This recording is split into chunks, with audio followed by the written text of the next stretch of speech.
Whether women of India എന്ന് വിശേഷിപ്പിക്കപ്പെടുന്ന വനിതാ രത്നം. ഏറെ പ്രശസ്തയായ ഇന്ത്യൻ ഭൗതിക ശാസ്ത്രജ്ഞയും കാലാവസ്ഥാ ശാസ്ത്രജ്ഞയും, ഇന്ത്യയിലെ ആദ്യത്തെ വനിതാ ശാസ്ത്രജ്ഞരിൽ ഒരാളും ഇന്ത്യൻ കാലാവസ്ഥാ വകുപ്പിന്റെ ഡെപ്യൂട്ടി ഡയറക്ടർ ജനറലായി സേവനമനുഷ്ഠിച്ച വനിതയും, രാജ്യത്തിന്റെ അഭിമാനമായ മലയാളി അന്ന മാണി.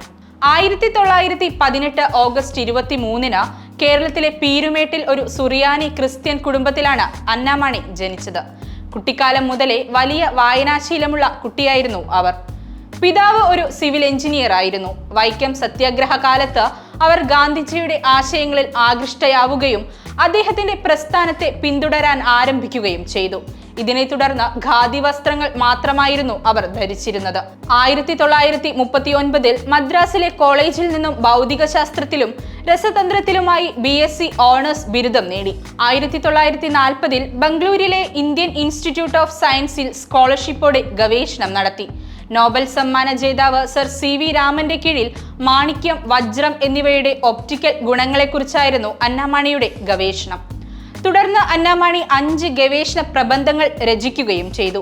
പിന്നീട് ലണ്ടനിലെ ഇംപീരിയൽ കോളേജിൽ നിന്നും കാലാവസ്ഥാ ഉപകരണങ്ങളെക്കുറിച്ചുള്ള വിദഗ്ധ വിദ്യാഭ്യാസം നേടി.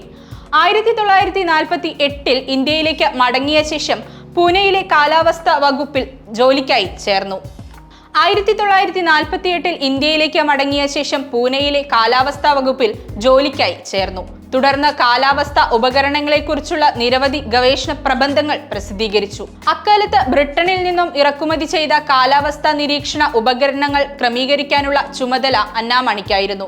കാലാവസ്ഥാ ഉപകരണങ്ങളുടെ മേഖലയിൽ അന്ന മാണി രാജ്യത്തിന് വിവിധ സംഭാവനകൾ നൽകിയിട്ടുണ്ട്.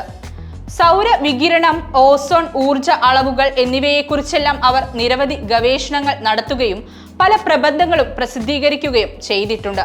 CV രാമൻ റിസർച്ച് ഇൻസ്റ്റിറ്റ്യൂട്ടിൽ വിസിറ്റിംഗ് പ്രൊഫസറായും സേവനമനുഷ്ഠിച്ചിട്ടുള്ള അന്ന മാണി 1957-58 കാലഘട്ടത്തിൽ സൗരവികിരണവും കാറ്റിന്റെ വേഗതയും സൗരോർജവും അളക്കുന്നതിനുള്ള ഉപകരണങ്ങൾ നിർമ്മിക്കുന്ന ഒരു ചെറിയ വർക്ക്ഷോപ്പ് സ്വന്തമായി സ്ഥാപിച്ചു. ഓസോൺ അളക്കുന്നതിനുള്ള ഒരു ഉപകരണവും വികസിപ്പിച്ചെടുത്തു. തുടർന്ന് തുമ്പ റോക്കറ്റ് വിക്ഷേപണ കേന്ദ്രത്തിൽ ഒരു കാലാവസ്ഥാ നിരീക്ഷണ കേന്ദ്രവും ഒരു ഇൻസ്ട്രുമെന്റേഷൻ ടവറും സ്ഥാപിച്ചു. 1969 ഇന്ത്യൻ കാലാവസ്ഥാ വകുപ്പിന്റെ ഡെപ്യൂട്ടി ഡയറക്ടർ ജനറലായി അന്ന മാണി നിയമിതയായി. 1975 ഈജിപ്തിൽ WMO കൺസൾട്ടന്റായും സേവനമനുഷ്ഠിച്ചിട്ടുണ്ട്. 1987 ശാസ്ത്രരംഗത്തെ ശ്രദ്ധേയമായ സംഭാവനകളുടെ പേരിൽ INSA KR രാമനാഥൻ മെഡൽ കരസ്ഥമാക്കി. പക്ഷാഘാതം പിടിപെട്ട് ചികിത്സയിലിരിക്കെ 2001 ഓഗസ്റ്റ് 16 തിരുവനന്തപുരത്ത് വച്ചായിരുന്നു അന്ന മാണി ഈ ലോകത്തോട് വിട പറഞ്ഞത്.